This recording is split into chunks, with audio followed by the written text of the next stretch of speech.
पुढच्या महत्त्वाच्या बातमीकडे वळतोय। जयंत पाटलांची शिष्टाई आता निष्फळ ठरल्याचं पाहायला मिळतंय। जेपी गावित निवडणूक लढण्यावर मात्र ठाम आहे।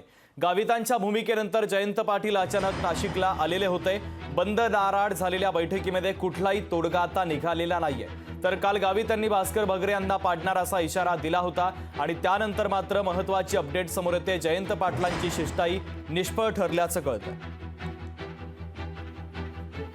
आम्ही काल जे शेतकऱ्यांचा आणि इथला मतदाराचा मेळावा घेतला, त्या मेळाव्यामध्ये जो पक्षाने निर्णय घेतलेला आहे, आता जो अंतिम निर्णय आहे की ही जागा मार्क्सवादी कम्युनिस्ट पक्ष लढेल आणि त्याचे उमेदवार मी राहील, अशा प्रकारचा कालच आमच्या महाराष्ट्राच्या सेक्रेटरी उदय नारकर यांनी जाहीर केलेला आहे। आम्हाला वाटतंय की परस्पर जागा वाटून घेतल्या आणि आम्हाला 48 मधून एकही जागा सोडली नाही, म्हणून आमचं म्हणणं होतं की जिथं आमचं काम आहे, ज्या ठिकाणी लोकांचा आमच्यावर विश्वास आहे, त्या ठिकाणी आम्ही ही निवडणूक लढवणार आणि शेवटपर्यंत याच्यावर ठाम राहणार।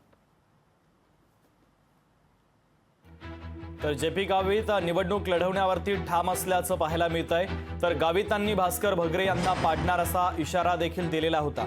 महेश महाले आपले प्रतिनिधी आपल्याशी जोडले जातात, त्यांच्याकडून या बातमीच्या संदर्भातले अधिकचे अपडेट घेऊयात। महेश,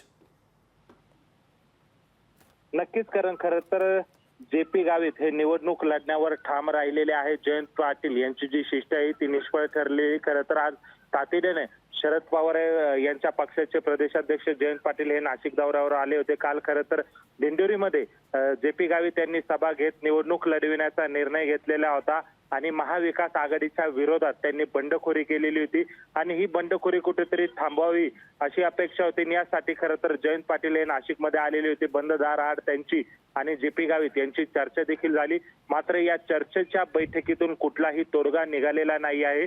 जेपी गावित हे आपल्या उमेदवारीवर ठाम असून मी निवडणूक लढणार आणि माझी निशाणी विळा हातोडाच असणार आणि माकपने मला निवडणूक लढण्यासाठी परवानगी दिली। त्यामुळे एकूणच इंडिया आघाडीमध्ये सामील असलेला माकप पक्ष हा आता बंडखोरीच्या पवित्र्यामध्ये उतरलेला आहे आणि जेपी गावित यांनी आपली उमेदवारी ठाम ठेवलेली आहे आणि दिंडोरीमधून आता ते लोकसभा निवडणुकीची तयारी करताय। निवडणूक लढण्यासाठी ते ठाम आहे। आता महाविकास आघाडीचे वरिष्ठ नेते याबाबत काय तोडगा काढतात हे पाहणं महत्त्वाचं ठरणार आहे। महेश, महत्त्वाचे अपडेट या बातमीच्या संदर्भातले पोहोचवलेले आहेत, तुर्तास धन्यवाद।